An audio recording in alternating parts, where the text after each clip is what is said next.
was looking online for a good video on how to manicure a beard for the last few months, and after a while I got discouraged and quit. So I thought that I would put this one out there. Maybe it'll help you. Any guys that are trying to grow a beard and don't think you can. I'll tell you that I had no reason to think that I could, and now I get a lot of compliments on it. And as cheesy as this concept of creating a video for other people to learn how to manicure a beard may seem, especially to a guy like me, maybe somebody will enjoy it and get something out of it, and so that makes it worth doing in my book. So anyway, first of all, grow out a beard for about 4 weeks and see how you do. If it stays pretty thin, then maybe it's not a good fit for you, but by 4 weeks you should have something to work with, and I think that's probably 80% of guys, you know, generally speaking. I don't condition my beard almost ever unless I swim in a chlorine pool and it gets really dry, but I think it makes it more malleable, which some people like, but I think it also becomes harder to maintain and to deal with and to shape consistently.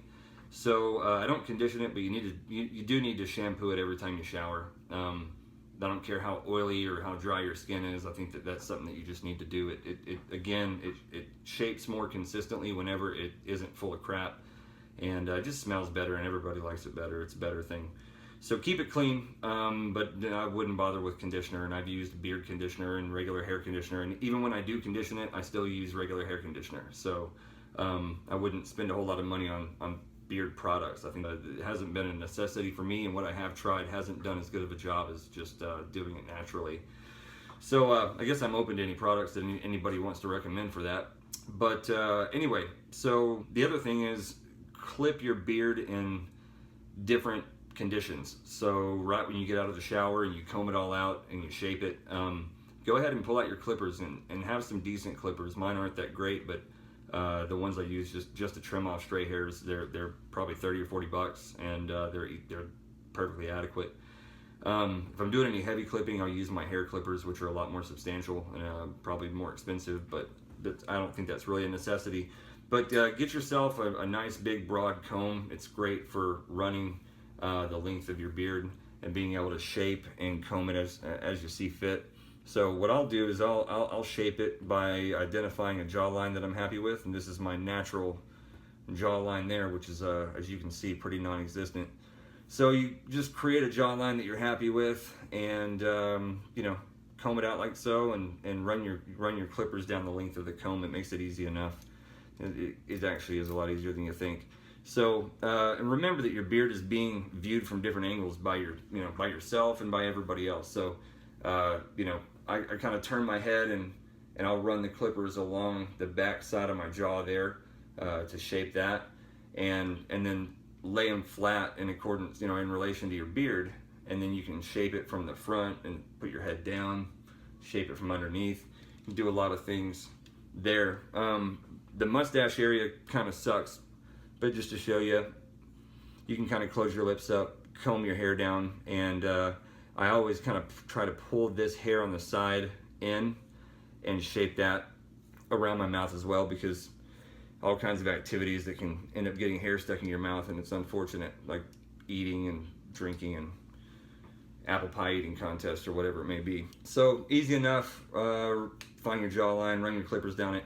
So one of the more important or more probably necessary points to point out about this is that don't be afraid to use your clippers. Use them all the time, and especially for the first few months while you're really growing the whole thing out and sort of manipulating it to the way you want it to lay and behave.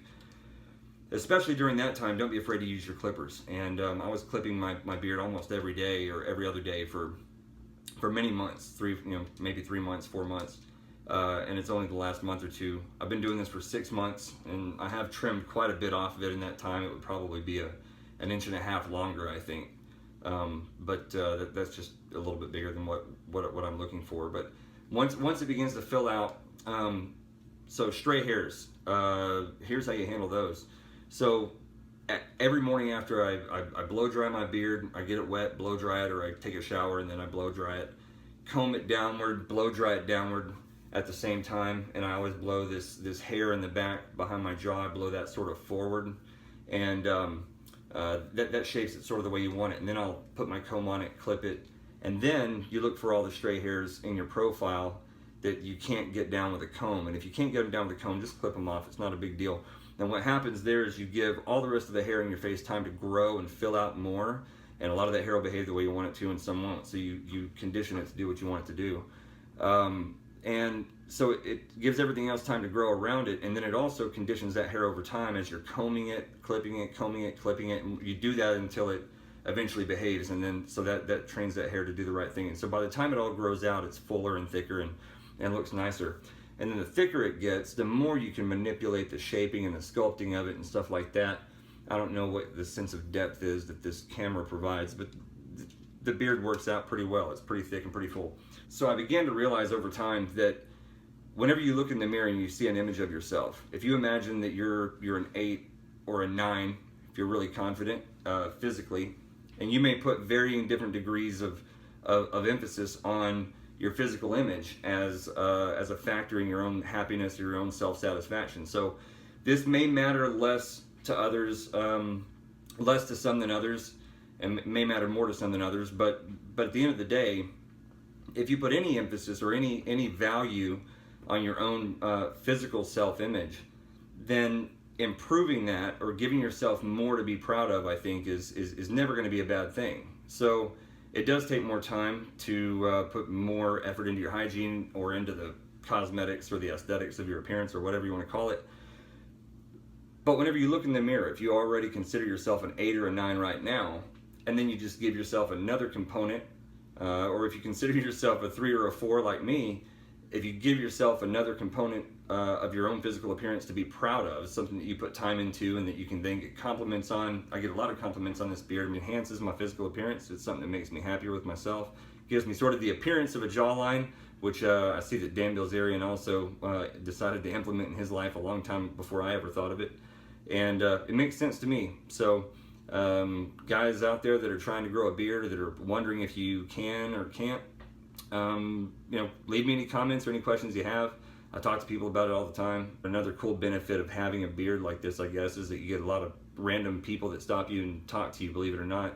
And so it's just a conversation piece. It's something cool to have and to enjoy about your own physical appearance. And I think that anything that makes you feel better about yourself is a good thing. So good luck. Let me know if I can help. Take care. Welcome to the Looney Bin.